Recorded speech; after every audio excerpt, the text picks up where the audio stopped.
에레미야 선지자는 유다 백성들이 와서 자신에게 하나님께서 하시는 말씀을 듣기를 원했고 그 말씀대로 순종할 것이라고 말하자 하나님 앞에 기도를 당연히 했겠죠. 그리고 하나님의 말씀을 뜻을 찾았겠죠. 그것을 7절에 보면 10일 후에라고 말씀을 하고 있습니다.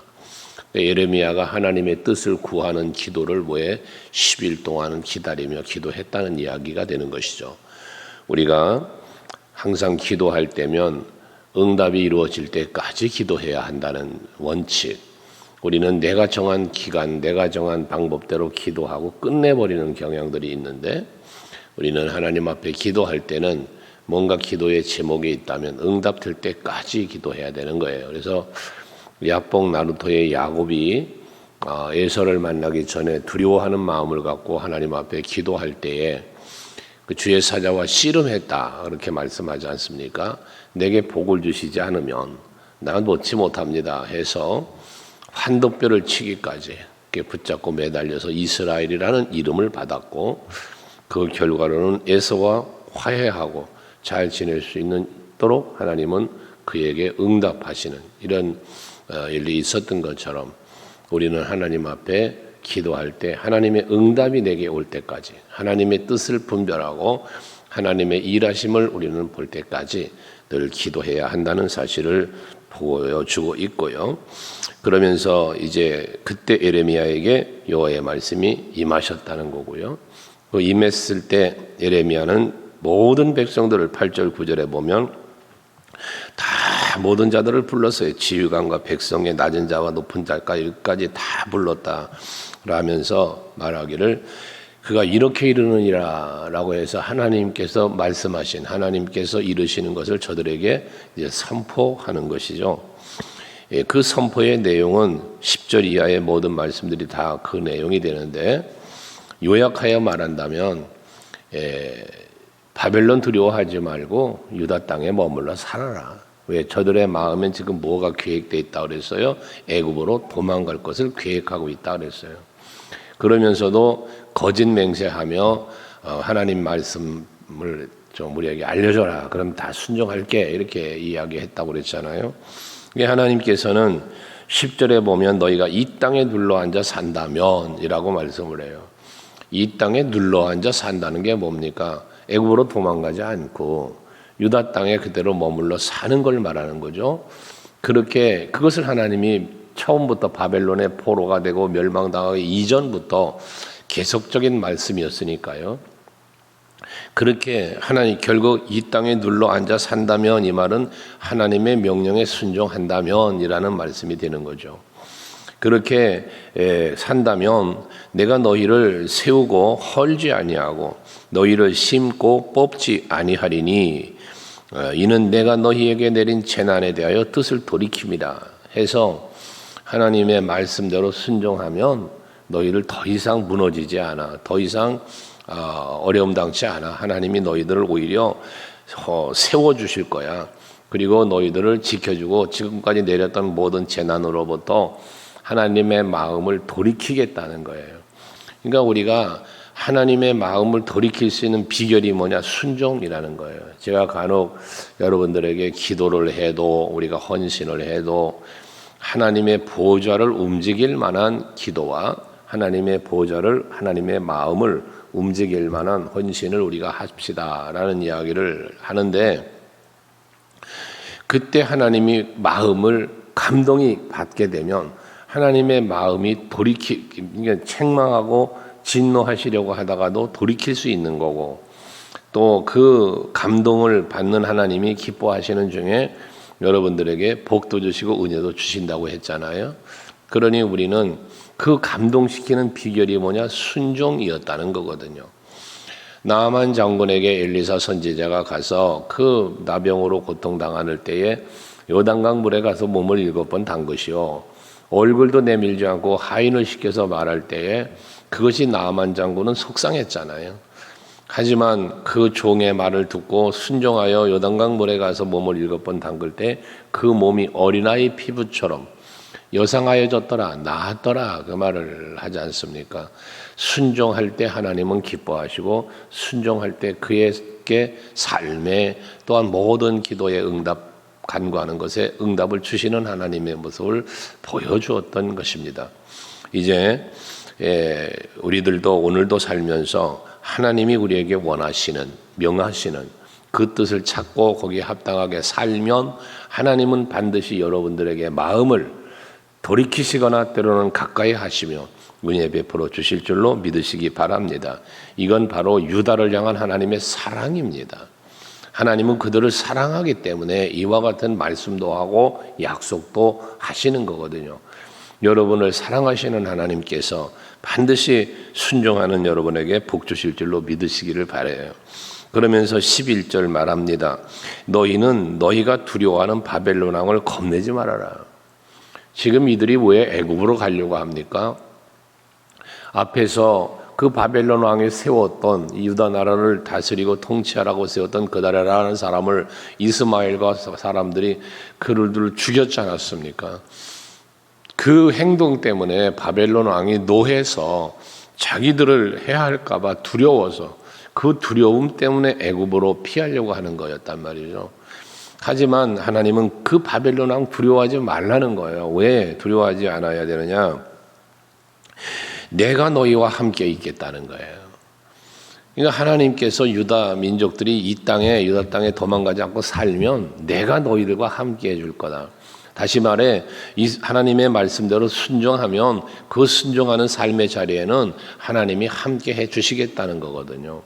그러니까 겁낼 것 없어. 바벨론 왕 두려워하지 마. 왜? 내가 너와 함께 할 거야. 우리 어제 주일 오전 예배에 말씀 묵상한 것처럼 두려워하지 말아라. 왜? 내가 너와 함께 할게. 놀라지 마라. 내가 네 하나님이야. 이 말씀 주셨던 것처럼 지금 이들에게도 동일한 말씀을 주는 거거든요. 바벨론 왕 때문에 겁내지 마. 내가 함께 할 거야. 말씀하시면서 너희를 구원하며 하나님이 함께 하시면서 뭐에 너희를 구원한다. 그 바벨론 왕의 어떤 그의 어떤 분노와 이런 것으로부터 구원한다. 지켜준다는 거 아니에요? 건져주신다는 거죠. 그러면서 그의 손에서 너희를 건지리니 두려워하지 말라라고 말씀을 해요.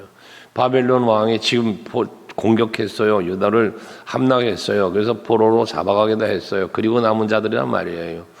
하지만 걱정하지 마. 겁내지 마. 내가 너와 함께 하면서 저 바벨론 왕의 그 손에서 너희를 내가 지켜줄 거야. 이게 하나님의 자비하심과 긍휼하심의 약속이었다는 겁니다. 더 나아가서 12절에 보면 내가 너희를 불쌍히 여기리라 그랬습니다. 하나님께서 저들을 불쌍히 여기신대요. 그것처럼 하나님만 불쌍히 여기는 게 아니라 그도 그래서 이 바벨론 왕이에요. 바벨론 왕도 너희를 불쌍히 여겨서 너희를 너희 본향으로 돌려보내리라 하셨느니라. 이 하나님의 말씀이라는 거예요. 하나님이 저들과 함께 하시고 또 저들을 바벨론 왕으로부터 지켜주시면서 저들을 불쌍히 여겨서 지켜줄 건데 바벨론 왕도 하나님이 움직인다는 거죠. 그 마음도 움직인다는 거예요. 그래서 그도 이들을 불쌍히 여기도록 해주신다는 거거든요. 사람의 마음을 움직이시는 하나님이시고요. 또 모든 환경까지도 다스리시는 분이 하나님이시지 않습니까? 우리가 출애굽을 할 때 그 바로 왕의 마음 그걸 하나님 정확히 출애굽기에서 기록하고 계시잖아요. 모세와 아론을 보내서 하나님의 말씀을 선포할 때 바로의 마음을 하나님 머리성 출애굽기에 반복되는 말씀 바로의 마음을 완악하게 하시니 그래요. 그 바로의 마음을 완악하게 하시니가 누구냐? 하나님이시다는 거예요. 그래서 보낸다고 했다가 안 보내고 보낸다고 했다가 안 보내고 계속 그러지 않아요. 10가지 재앙이 계속 쏟아지는 거예요. 이게 장자의 죽음이라는 데까지 간 거예요. 그런데도 불구하고 이제 다 가라 그러고 말을 해놓고 이스라엘 백성 출애굽 보냈잖아요. 보내놓고 또 마음이 완악하게 하시니까 또 쫓아왔다는 거예요. 그래서 결과적으로는 그 홍해 바다에까지 쫓아와서 수장되어 죽는 이런 일이 벌어졌지 않았습니까? 그 하나님은 은혜 베풀 자에게 은혜를 베푸시고 긍휼히 여길 자에게 긍휼을 베푸신다 그랬지 않았습니까? 이것처럼 그 하나님은 택한 자를 보호하시기 위해서는 때로는 사람 마음도 왔다 갔다 움직일 수 있고 환경, 홍해바다도 가를 수 있고 덮을 수 있고 이게 하나님이 하시는 일이단 말이죠. 그것처럼 지금 이 유다 백성들에게 하나님은 그 말씀을 주시는 거예요. 너희가 내 말씀대로 순종만 해. 그러면 내가 너희와 함께하면서 너희 지켜줄 거고 바로 왕의 마음 움직여서 너희 불쌍히 여겨서 너희들 돌려보내도록 할 거야. 이게 약속이단 말이죠. 그런데 13절 이하에 보면 그러나 만일 그랬어요. 그러나 만일 너희가 너희 하나님 여호와의 말씀에 복종하지 아니하고 말하기를 우리는 이 땅에 살지 아니하리라. 불순종하겠다는 얘기죠. 지금 여호와의 말씀이 에레미야 선지자를 통하여 선포되고 있는데 이대로 순종하여서 이 땅에 살면 하나님 앞에서 말씀하신 대로 저들을 지키시고 살게 해주실 거지만 그러나 만약에 너희들이 고집하여 고집한다는 말씀이 이제 13절 이하에 많이 몇 번 나오는데 애굽으로 갈 거를 결정했으니까 계획했으니까 하나님의 말씀이 선포돼도 그 말씀 따르지 않고 자기들의 고집대로 애굽으로 내려가서 살려고 하면 그 말이란 말입니다. 그렇게 애굽으로 간다고 말하는데 불순종인데 그 불순종의 원인이 뭐냐? 왜 하나님의 말씀을 전하는데도 그 말씀대로 순종하지 않고 자꾸 애굽으로 가겠다고 고집하며 말하는가 하면 14절에 그러잖아요. 그 이유예요. 이게 애굽으로 가겠다는 이유.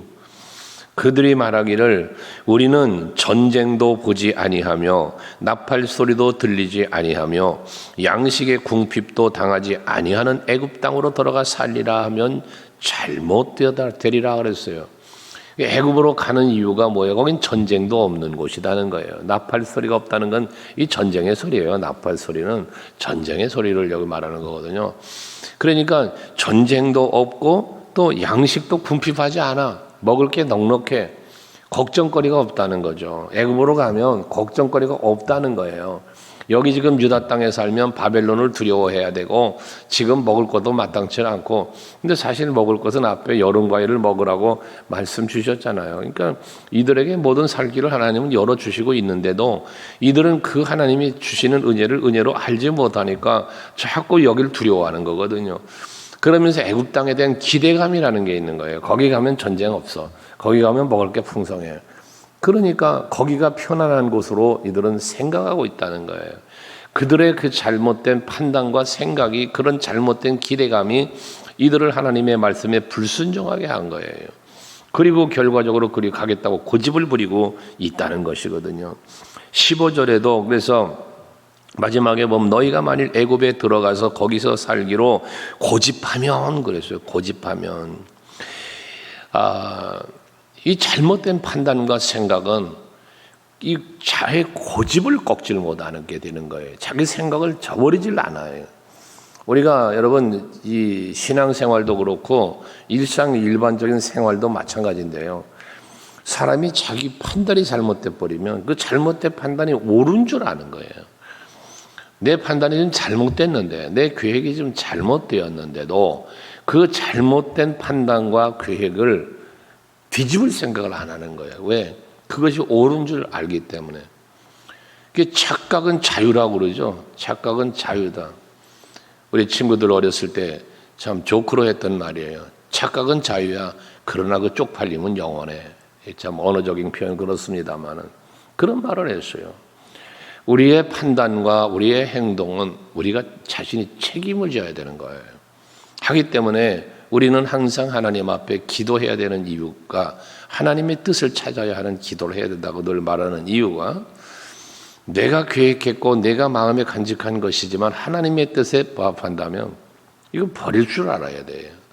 그런데 고집하고 이 버려야 할 걸 버리지 못하고 그저 내 생각 내 고집 때문에 우리는 하나님 앞에 합당치 못한 삶을 살고 그로 인한 고난도 겪고 어려움을 겪는 경우들이 있게 되어진단 말이에요. 근데 이들이 이런 고집을 부린단 말이에요. 애굽으로 가겠다라고 고집을 부린다고 그래요. 거기 가면 좋은 줄 알고 그러니까 16절에 그러잖아요. 이들이 그렇게 고집하고 자꾸 애굽으로 갈 거야, 우린 애굽으로 갈 거야 해서 그리 가서 고집하고 가면 그 말이에요. 그러면 16절에 너희가 두려워하는 칼이 애굽 땅으로 따라가서 너희에게 미칠 것이요 너희가 두려워하는 기근이 애굽으로 급히 따라가서 너희에게 임하리니 너희가 거기서 죽을 것이다. 앞에 14절에서 말했던 전쟁도 없고 나팔 소리도 없고 먹을 것은 풍성하고 이랬잖아요. 그래서 가겠다는 거잖아요, 애굽을. 그런데 만약에 너희가 그렇게 하나님 말씀 안 듣고 가면 거기에 뭐가 있다는 거예요? 거기에 칼이 전쟁이죠. 전쟁이 없을 것이라고 저들은 했는데 나팔 소리도 못 들을 거라고 그랬는데 칼이 쫓아간다는 거예요. 거기서 애굽을 멸한다. 너희가 의지했던 너희가 그렇게 평안을 생각했던 애굽을 하나님 쫓아가서 거기서 멸하시겠다는 거예요. 거기 그렇게 너희들이 두려워하는 기근 먹을 게 없을까 봐 걱정해서 지금 먹을 게 풍성하다고 생각하는 애굽으로 가겠다는 건데 기근이 쫓아가서 너희를 죽이겠다는 거예요.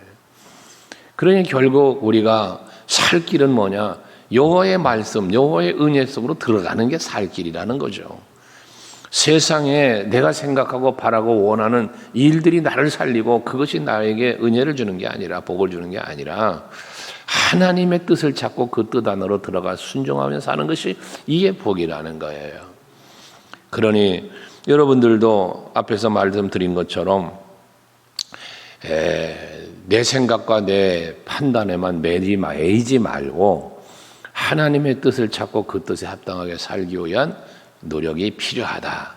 그래서 아침마다 여러분 기도해야 할 것은 오늘도 하루를 살아감에 있어서 하나님의 뜻에 합당하게 살 수 있는 내가 되게 해 주옵소서. 이를 위하여 하나님의 뜻이 무엇인지를 분별할 수 있는 분별력을 주시고 분별되었을 때 그에 합당하게 살 수 있는 능력도 내게 허락하여 주시옵소서. 이 기도가 늘 있어야 된다는 것입니다. 결국 이들은 고집하여 거기 가게 되면 내가 그들에게 내리는 재난을 벗어나서 남을 자가 없으리라 그랬어요. 남을 자가 없다. 하나님은 남은 자를 찾으시는 거거든요. 남은 자를. 그래서 그 남은 자를 통하여 하나님은 다시 그루터기 삼으시고 또 새싹이 나게 하시고 이사야 선지자가 통하여 말씀하신 그 하나님의 회복의 단어들이잖아요. 남은 자, 그루터기, 새싹 등등 물론 메시아를 예언하는 말씀이기도 하지만 말입니다. 이처럼 우리는 그런 남은 자 속에 들어갈 수 있어야 되는데 끝까지 견디는 자가 구원을 얻으리라는 것처럼 우리는 끝까지 견디고 끝까지 말씀을 지키고 순종하고 하나님의 기쁨, 하나님의 뜻을 찾는 자로 남은 자가 돼야 하는데 이들은 남은 자가 없으리라라고 해서 남은 자의 자리에 있지 못할 것을 말하는 거예요. 우리는 남은 자의 자리에 설 수 있고 남을 수 있는 믿음을 지킨 사람 바울처럼 선한 싸움 싸우고 달력을 마치고 이게 남은 자거든요. 이게 계시록에서 예수님 말씀하시는 이기는 자를 얘기하잖아요. 이게 남은 자예요. 근데 여기 남은 자가 없으리라 은혜 속에 거한 자가 없다는 얘기가 되는 거다 말이에요. 오늘도 여러분은 하나님이 찾는 남은 자 속에 거하는 여러분들 되시기를 바랍니다. 18절도 마찬가지예요. 애굽의 멸망을 다시 돌아올 수 없는 땅으로 하나님은 만드시겠다는 거죠. 저희들은 살 거라고 생각했지만 거기 가면 오히려 죽는다는 거예요. 그러면서 너희들이 5절과 6절에서 말한 것처럼 예레미야 선지자에게 하나님의 뜻이 무엇인가 물어서 우리에게 말해달라. 그럼 우리가 순종하겠다라고 말했던 그것을 20절 마지막에 보면 뭐라 그럽니까? 너희 마음을 속였느니라 그랬어요. 자기 자신 스스로가 스스로의 마음을 속였다는 거예요. 거짓 맹세했다는 이야기인 것이죠. 그런데 21절 이하에 보면 그렇게 너희들 마음을 속였는데 너희 하나님 여호와께서 나를 보내서 너희에게 명하신 모든 말씀을 내가 오늘 너에게 전했다는 거예요. 예레미야는 너희가 물었던 하나님의 말씀 내가 너에게 전했어. 너희들은 다 거짓 맹세했는데 난 어쨌든 전했다. 근데 너희들은 뭐예요? 너희 하나님 여호와의 목소리를 도무지 순종하지 아니하였으니 도무지 순종하지 않았다. 물어보긴 했어요. 그럼 순종하겠다고 맹세도 했어요. 하지만 하나님의 말씀이 선포될 때 그걸 듣지 않았어요. 도무지 듣지 않았다는 거예요. 하나님의 말씀에 관심도 없었다는 거죠. 그러면서도 이들은 거짓 맹세를 했다는 거예요. 그러니 22절 너희가 가서 머물려고 하는 곳에 칼과 기근과 전염병에 죽을 줄 분명히 알지어다. 분명한 경고죠. 그러니까 가지 말라는 얘기예요. 결과적으로 가지 말어. 이 유다 땅에 그냥 살아. 그게 너희가 살 길이야. 너희가 살 길인 줄 알고 가는 거 애굽은 가면 하나님 너희들 죽일 거야. 너희들이 싫어하는 칼과 기근과 전염병 등으로 하나님은 너희를 죽일 거다. 마지막 경고를 하고 있습니다. 이와 같은 하나님의 경고는 저들을 사랑하시는 하나님이 주시는 기회이다. 기회. 그러니 오늘도 우리에게는 하나님 기회를 주시는 거예요. 하나님께로 가까이 나아갈 수 있는 기회, 하나님을 기쁘시게 해드릴 수 있는 기회, 하나님께서 주시마 약속한 모든 은혜와 복을 받을 수 있는 기회를 하나님은 저와 여러분에게 이날도 주고 계시다는 사실을 기억하시고 감사함으로 하루를 사시기를 바랍니다.